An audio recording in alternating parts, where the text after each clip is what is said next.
Hello, everyone, and welcome to the Voices of Forestry podcast. I'm your host, Seth Stevenson, the communications coordinator with the Arkansas Forestry Association. And today we're here with Dr. Michael Blazier, the Dean/Director of the University of Arkansas Monticello College of Forestry, Agriculture, and Natural Resources. He's here today to talk to us about the school and what they're doing over there to get our students trained up for the forestry field. Now, before we get to him, I do want to give a special shout out and thank you to our sponsors this month, Davis DuBose Knight, Forestry, and Real Estate. We'll hear a little bit more from them later on in the show.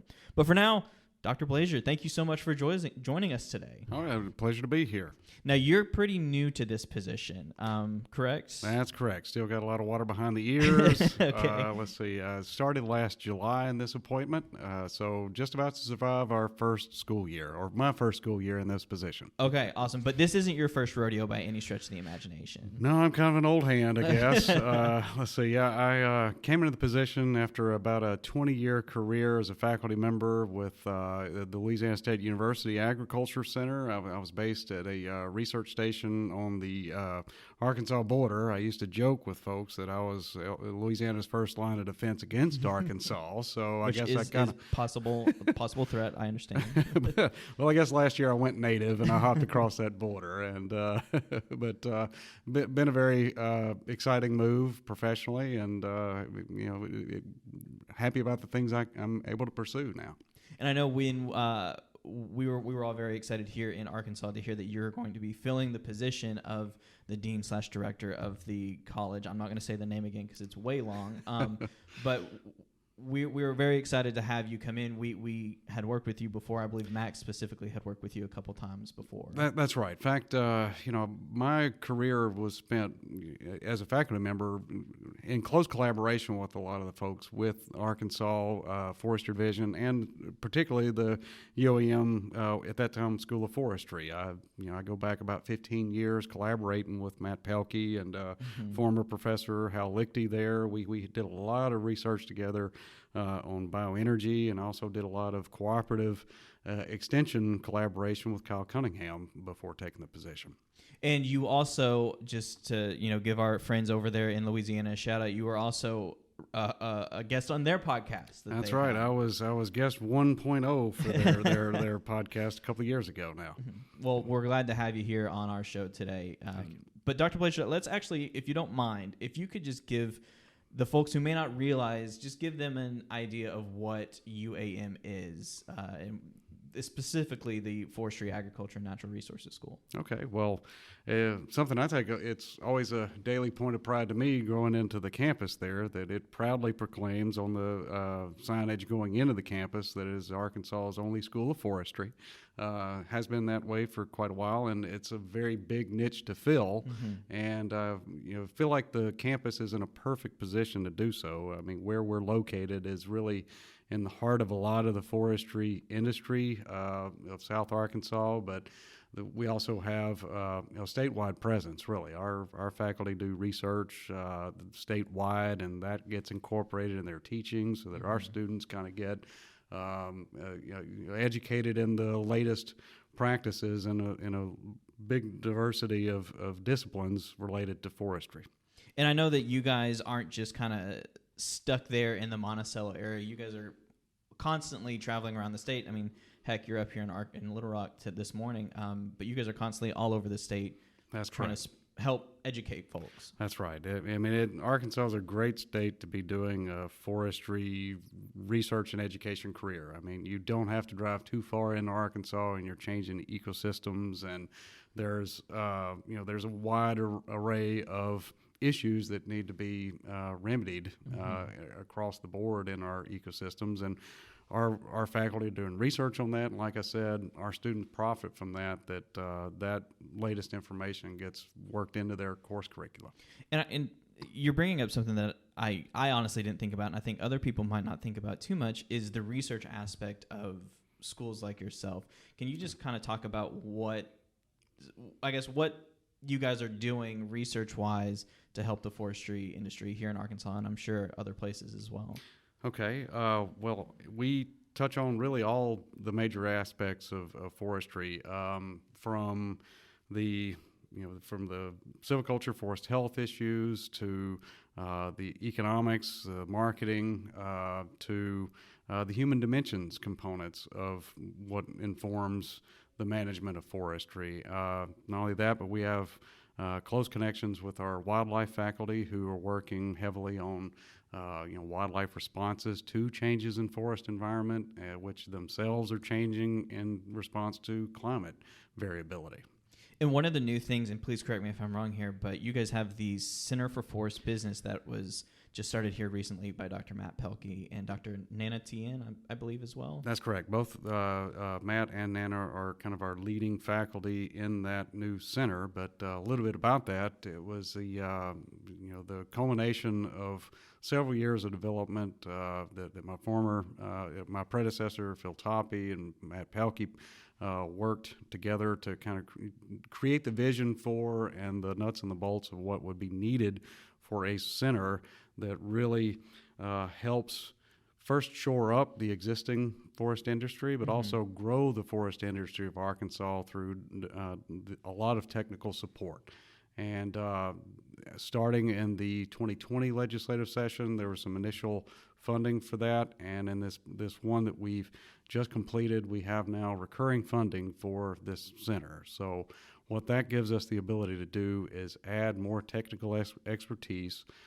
We're targeting folks with expertise in marketing, supply logistics, and wood utilization, kind of new uses for that. And we will, we really, it gives us a lot more horsepower to serve Arkansas's forest industry. Just for example, a few things that came out just in the past year, one of the first outputs was you can now go to our website and see for every county in the state of Arkansas what the economic contribution of forestry is to that county in terms of jobs, economic output, and what the major forest types of the county are. We're currently at work on developing some really broad databases to understand where all the contractors are in Arkansas for forest services, including the logging notably. But these are the types of reports that really good, useful reports now, but by their nature need to be updated. So that will be a recurring output for the center. Something else that's been done is for major regions of Arkansas, detailed reports on what the timber supply and timber usage, basically the growth to drain ratios for large sectors of Arkansas. So again, that can be helpful to the existing forest industries in those regions, but it can also be a potential tool to attract more investment in forest products facilities for Arkansas. And we'll be sure, if you're interested, listener, to see that, what they've got going on over there, we'll make sure that we put the link to the Center for Forest Business in our website, or in the description of this episode, actually. So you can kind of go in, take a look, check out, if you're in Arkansas, check out your county and see what's going on there in regards to forestry. But they've got a lot of cool, interesting stuff going on over there. And we had Dr. Matt Pelkey on a while ago. You can go and listen to his episode talking about forest economics and some interesting stuff over there, and he just is continuing that with this center. So we'll have the link in that description again if you want to check it out. Well, Dr. Blazier, I wanted to start with the research just to talk about, it's more than just education, educating students that you guys are working on. You're working on research and trying to get more information out there to help just forestry in general. But I want to kind of pull back now and talk about the students, if that's okay with you. Certainly. So one thing that we want to highlight is to become a professional forester, for example. It's not just some guy who likes trees who just goes out into the woods and comes to your property and looks at stuff. This is a profession, just like any other profession, that you do have to take courses and study for. So what are some of the things that y'all's students are, courses that y'all students are taking to become a professional forester or what have you? Okay, well, there's the core classes that are required of all undergraduates. Your biologies, your maths, and things like that. But as we get into the forestry coursework, we're covering fire, health, biometrics, communications, just as a little example of that communication skill. It's one we don't think about maybe not enough as traditionally minded forestry professionals, but we need to be able to be good communicators of our science to the broader public. And one of the things I thought our students did under the direction of our new Human Dimensions Professor Elena Rubino was 2 weeks ago. They had a poster session at the local coffee shop on our Food Truck Fridays of Monticello, where while folks were enjoying the food trucks, they could walk by with their crawfish plate in hand and visit with our students about natural resource topics of their interest, and it gives them experience in communicating to just John Q. public there. And but then, in addition to the courses I just mentioned, we also, of course, there's silviculture, there's it's wildlife ecology, wetland ecology type classes that we take because, again, we're really located in a sweet spot as a forestry school. We go one short direction westward, and you're in the coastal plain pine region. You go eastward, you're in the Mississippi alluvial zone there. So, we do split our expertise in issues pertaining to more intensive pine silviculture, but also forest restoration work, the bottomland hardwoods, the shortleaf pine restoration, that are all both big efforts in Arkansas. We want to make sure we serve all that, and we have a close relationship in our coursework that's required of our forestry students as well as our our wildlife options students, so that all those graduates are coming out with a good basis in forest management, in addition to understanding what the wildlife needs are. And something that I didn't realize when I started this job X amount of years ago, time has no meaning anymore, is there's so much science and math involved.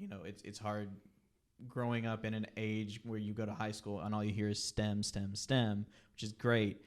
But I didn't realize just how much science was involved, how much math was involved in what it is that they're doing out there. Right.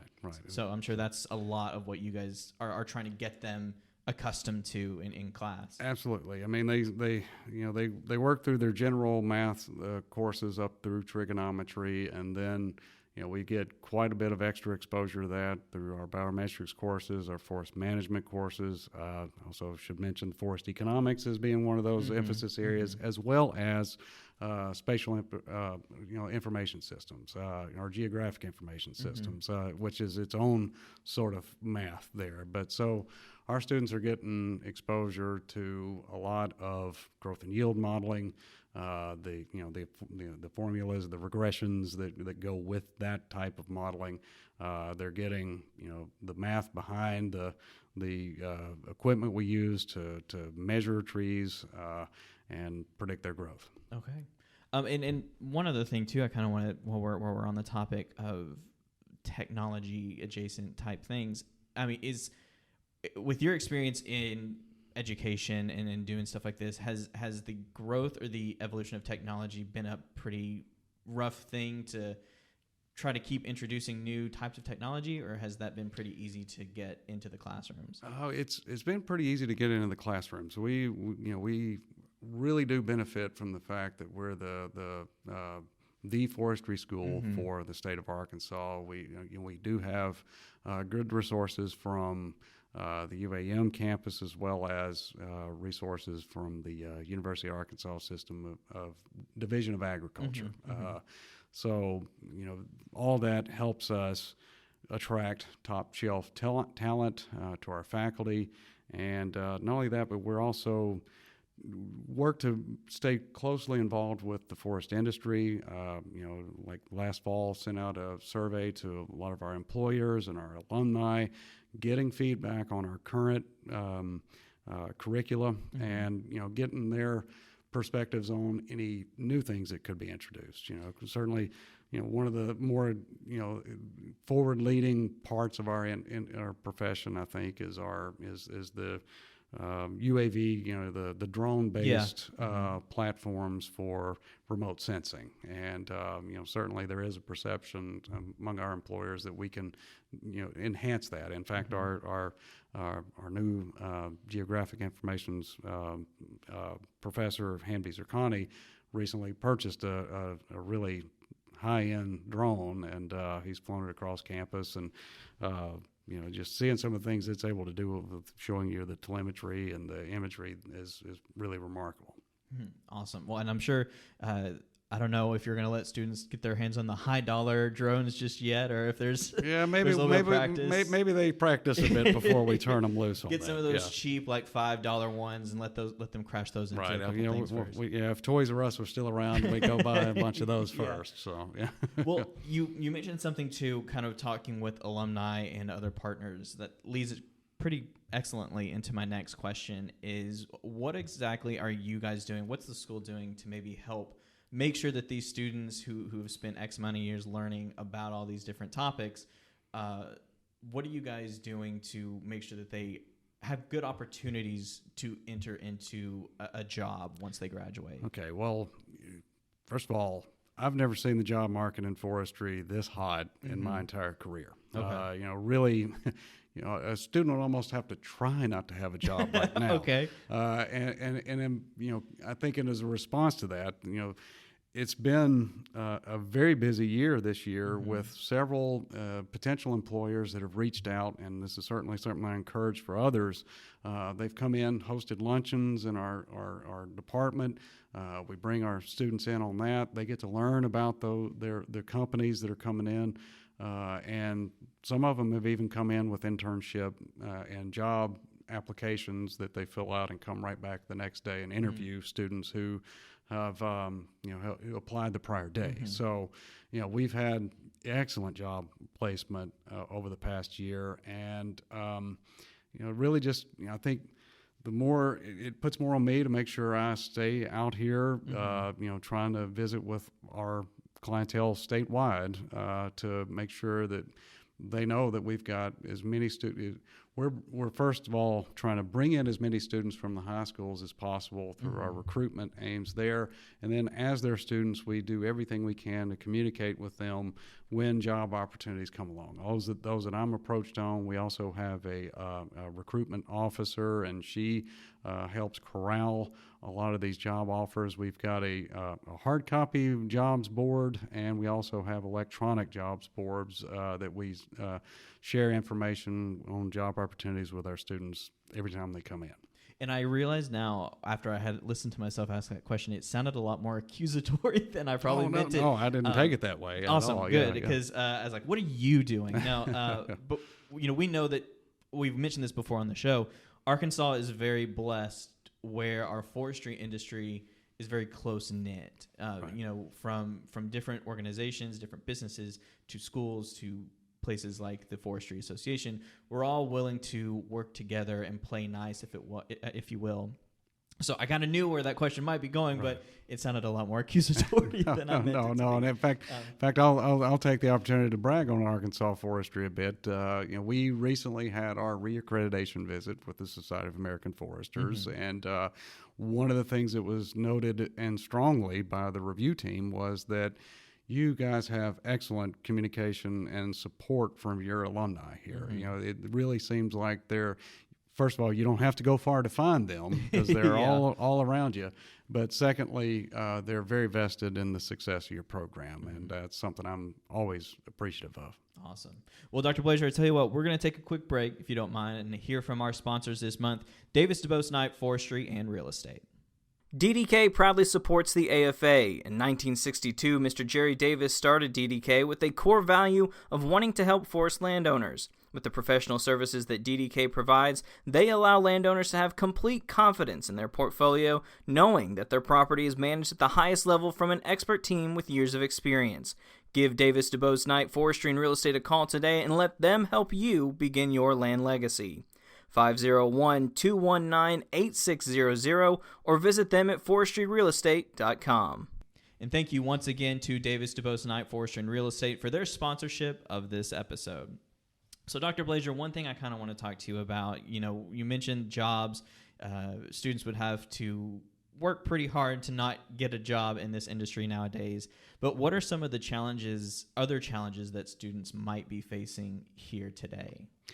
Well, we've been through a unique time, let's say, Yes. and over the past couple of years. So because of all the fits and starts that have happened with in-person events, and are these events actually going to happen or not, it was a pretty big strain on mental health for students. I think we're kind of getting through that. But certainly that's taken some extra effort to manage over the past couple of years. The students really have been under extra strain. The faculty have been under extra strain to help with this as well. So that's an extra hurdle. But I think as we're kind of getting through the other side of this, I'm seeing a lot more normalcy. The students that are graduating here next week, I can't think of a single one that doesn't have a job lined up. Awesome. And most of them, I think, are working in Arkansas. The ones that won't be are some that are going off to graduate school. Okay, awesome. And I guess I kind of want to back up here real quick and talking about graduation. Do you usually on average, are more students going straight into the workforce, or are they kind of taking a step back and continuing their education a little bit? Do you know? I think the majority have tended to go into the job force. Okay. I'd say, eyeballing it, maybe 20% of the graduates, 10 to 20% of the graduates are going on to further their degrees. Okay. Interesting. I just wanted to ask that since we were talking about here graduation. But yeah, for some reason, surprise, surprise, I didn't even think about the past couple of years being a challenge, but this is the first time I think that we've spoken to someone who's been working in the education field, and some of the changes that you guys had to make just to make sure that you're providing the education that these students are trying to pay for. Right. The UAM campus being the size it is, we did have the advantage of, we were able to return to in-person courses earlier than some of the larger campuses did. We were reliant more on social distancing and masks to maintain a class presence. But, the metrics we were looking at the time of going online and such, the student performance took a drop when shifting formats so quickly. And I guess that kind of speaks to, I mentioned the mental health aspects of it, but also the fact that, just by the nature of it, they had to switch from normal classwork to suddenly some hastily put together online, coursework. So it was a strain on everyone at that point. Yeah. But by the fall of 2020, the classes were able to resume in person, but more reliant on masks to make sure we minimized our, risk of any outbreaks. Okay, awesome. And I guess this kind of goes into my next question. What are some of the challenges that you guys, the faculty, are facing? COVID aside, what are some of the things that you guys are trying to deal with right now here in the forestry field, or just the educational field? Okay. Well, I think the biggest issue we deal with, and this cuts really across all of higher education, is I have sons that were born in the year of the students that are going to be entering in as freshmen, so they were born in 2004. We're getting close to the age cohort that was born in 2008, which coincides with the economic collapse at that time. So we know the population of potential students is going down. So, recruiting, and, we don't recruit in a vacuum. All the other campuses are doing seeing the same thing. So, all higher education recruiting is getting, more aggressive, doing everything we can to reach the students that could be interested in these fields. That is, one of our biggest challenges. But to that end, the other thing that we're doing in response is trying to cater to folks that would want to improve their education while being a working professional. I think one of the more exciting things we've got coming down the pike for the Center for Forest Business is we're creating a couple of new postgraduate online degrees. Our vision is a graduate certificate, which would be a 1-year program in forest finance. We're also looking to develop a master's in forestry, non-thesis, 2-year degree that would also be offered online through the Center for Forest Business. So folks that are practicing professionals may have an interest in getting an MBA.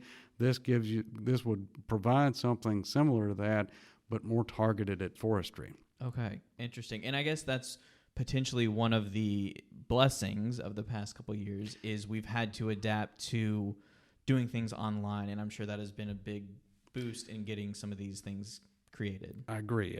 My philosophy is if we don't take the good lessons from the strain we went through, then we've not benefiting it from it, and so. Yes, well, we are. There's increased comfort from the faculty side on online delivery, and there's increased receptiveness to online courses through the broader public. Okay, all right, and that kind of you're knocking out my questions here left and right, because that kind of went into my next thing I wanted to talk to you about is with you being relatively still new to this position. I guess what were some of the things that you're wanting to accomplish or you're wanting to see happen here at the school from your perspective? Okay. Well, I think we've got a nice new cohort of fresh, eager faculty, and I want to do everything I can to put them in a position to grow into leaders of Arkansas forestry. Anytime there's professional conferences, give them an opportunity to get out to the clientele, to share with them the type of research information that they're generating. And I think also the more visible our folks can be, the more we're on potential students' radar. The other thing we're really trying to do, and this goes back to one of those challenge issues, was for a couple of years we couldn't enter high schools to recruit.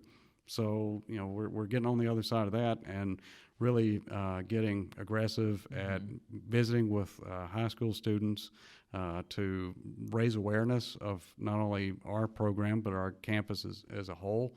In fact, last week was a big week for us. We had presence at the State Future Farmers of America Conference in Hot Springs. We also had, at the end of the week, the 4-H wildlife habitat competition for the state, hosted out at at Five Oaks Lodge. Awesome. Part of our partnership with the Five Oaks folks that really has been a major shot in the arm of our college, creating a whole new postgraduate program, and more research resources for us to really explore how to improve wetland habitat for Arkansas. Okay, awesome. And I think we also had a representative with you guys. We held a Green Careers Expo, our education foundation. That's right. Yes. And she was here the same day. So yes, Friday was especially a big day. We had a presence there, and we had the hosting of the 4-H wildlife competition. And in 2 weeks, I should add that on the UAM campus, we'll be hosting the state forestry 4-H competition. Oh, wow. So we want to be as visible to those students. I feel like those are our low-hanging fruit. We want to make sure, plant that idea that this is a great place to come to college and major in forestry. Well, and kind of speaking to some of these recruitment efforts or just being out talking to students, do you know what some of your recruiters, or maybe even anything that you have heard specifically about forestry and what kids think about forestry nowadays? It's tough, again, growing up here not too terribly long ago, but you hear, forestry, not ideal. You see pictures and videos from the rainforest just being ripped to shreds, which isn't what we're doing here in the States. But have you heard anything specific from these kids? Well, no, actually, I think one of the things that's a benefit in Arkansas is that it feels like agriculture forestry is more it's more in the public consciousness. Okay, it's good. Such a large part of the state economy. I think we've got a good bit of political support for our forestry and agriculture sectors. So there's broader recognition of that. I think the biggest challenge and where I feel like we want to grow is in diversifying our students. Mm-hmm. I think that there are entire cohorts of potential students out there that don't realize that there are career opportunities for them because in forestry natural resources, because it's pretty far removed from their background. Mm-hmm. So the more we can do to broach that and bring more cohorts of a diverse student body in, the stronger we'll be. Okay. All right. Well, Dr. Blazier, as we're wrapping up here, one thing that I kind of wanted to ask you here towards the end specifically is if there are any potential students, high school students or otherwise, or maybe there's a parent, and get your high school student here now, but do you have any advice for students who may be interested in something like a forestry as a potential career, or they're looking into a green career for their future? Well, the advice is just recognize that there are a lot of different employment paths in green careers. It could be, it could be private consulting. It could be public, through, government agencies. It could also be through nonprofit organizations there. And there's different emphasis areas, that can align with what your deeply held priorities are that are open to you in the natural resources field. Okay.